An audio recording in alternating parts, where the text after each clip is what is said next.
The manufacturers and distributors of opioid prescription painkillers supplied billions of pills throughout the country, and it led to addiction, abuse, and death. You can see how and where the epidemic grew in a new Washington Post report, part of the investigative series The Opioid Files. Using a newly public Drug Enforcement Administration database that tracks every pain pill sold to pharmacies across the country, reporters analyzed millions of transactions and shipments of oxycodone and hydrocodone pills from 2006 to 2012.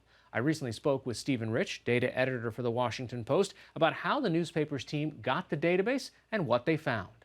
So we wound up intervening in a court case in Ohio in which this data became an exhibit in order to try to force its release. We did so with the Charleston Gazette-Mail in West Virginia, and over the course of the last year, we managed to fight an appeal and make it public. And what we learned was that there are way more pills flowing into the pharmacies across the country than we had expected. There were 76 billion pills over this 7-year time frame all over the country, but the pills themselves weren't equally distributed. There were far more pills per person in places like Appalachia, in West Virginia, in Kentucky. And that you can go on the site and basically plug it in by county, on a county by county level, and see. And one of the breakdowns that you have, what's really fascinating is you kind of divide it by the population there. So you say how many pills per person actually showed up. And the numbers on some of these counties are staggering.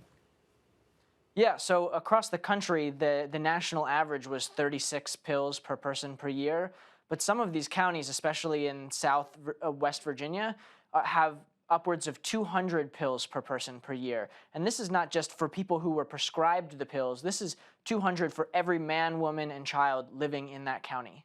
And, in this, you're also uncovering emails and part of the reporting and part of the opioid file story. And what is the culture that's happening at the companies that are distributing this down to the pharmacy level? Instead of saying, hey, wait, that seems like a really large number, what were the conversations?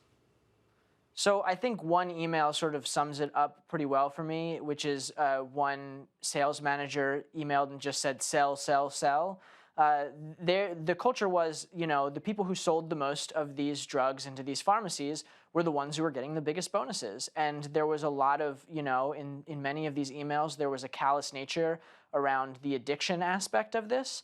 And so really what we're starting to see for the first time is how these companies handled these unusual shipments to these pharmacies. For example, in one case, we found a Purdue Pharma executive who got a suspicious order emailed to him, and 1 minute later he approved it.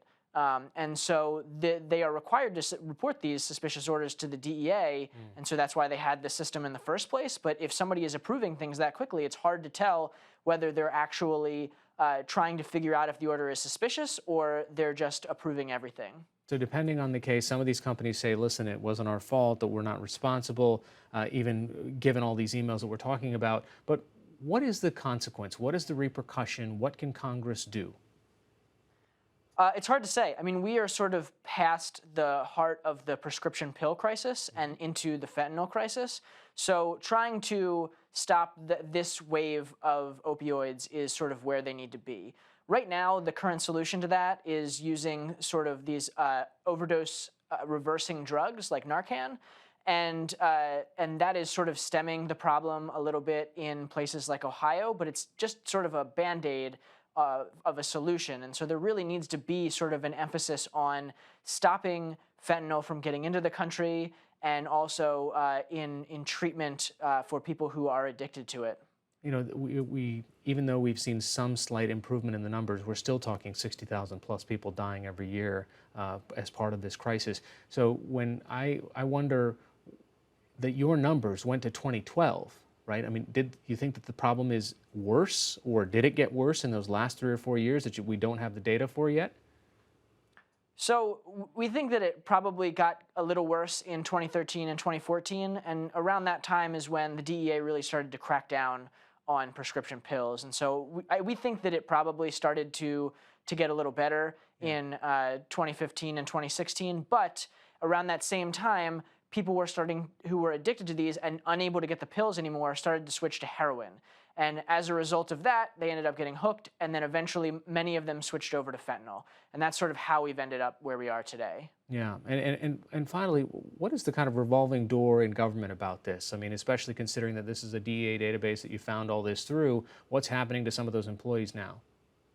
So we know that a lot of the DEA employees who worked specifically in the division to prevent diversion of these drugs to the black market are now working at many of these drug companies in their diversion departments. And so they're literally sitting across the table from where they used to sit, where they were trying to stop it. Now they're trying to convince the DEA that these companies are doing well with stopping it. And so we've seen dozens of employees in recent years make the jump directly from the DEA to these drug companies for much more lucrative jobs.